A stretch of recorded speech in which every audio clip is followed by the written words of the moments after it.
ઉત્તરાયણ પર્વની આસપાસ વધતા પ્રતિબંધિત ચાઇનીઝ દોરીના વેપાર પર સખત કાર્યવાહી કરતી વડોદરા ગ્રામ્ય લોકલ ક્રાઇમ બ્રાન્ચે મોટી સફળતા હાંસલ કરી છે। એક ટીપ ઓફના આધારે સાવલી વિસ્તારમાંથી 2700 નંગ પ્રતિબંધિત ચાઇનીઝ દોરી જપ્ત કરીને એક વેપારીની ધરપકડ કરવામાં આવી છે। આરોપીને કોર્ટમાં રજૂ કરીને જેલ ભેગો કરવામાં આવ્યો છે, જ્યારે મુદ્દામાલની કાર્યવાહી ચાલુ છે।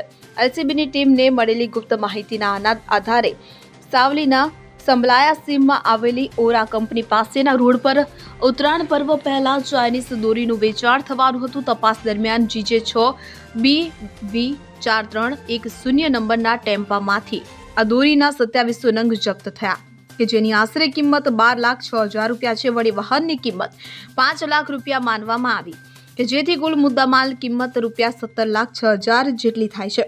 આ દોરી પતંગબાજીમાં વપરાતી હોવાથી તે જીવલેણ છે અને તેના વેપાર પર પ્રતિબંધ છે। ધરપકડ કરાયેલો આરોપી બાદરુ બાબુભાઈ મેડા 35 વર્ષીય વેપારી રહેવાસી ખાનપુરા પોલીસ મોકલપુરા તાલુકો કુશલગઢ જિલ્લો બાંસવાડા રાજસ્થાન છે। તે રાજસ્થાનથી આ દોરી વડોદરા વિસ્તારમાં વેચાણ માટે લાવ્યો તો પોલીસે જણાવ્યું કે ઉત્તરાયણ પહેલા આવા વેપારને રોકવા માટે અમે વિશેષ અભિયાન ચલાવી રહ્યા છીએ। આ ઝડપથી મોટા જોખમને અટકાવવામાં આવ્યું છે અને આરોપી અને મુદ્દામાલને સાવલી પોલીસ સ્ટેશન ખાતે લાવીને વધુ તપાસ શરૂ કરવામાં આવી છે। પોલીસ અન્ય સંબંધિત વ્યક્તિઓની શોધખોળ કરી રહી છે, જેથી ગુનેગાર નેટવર્કને ખુલ્લું કરી શકાય। આ ઘટનાથી વડોદરા ગ્રામ્ય વિસ્તારમાં ઉત્તરાયણની તૈયારીઓ વચ્ચે સુરક્ષાનો માહોલ વધુ મજબૂત બન્યો છે। Bureau report CN24 news.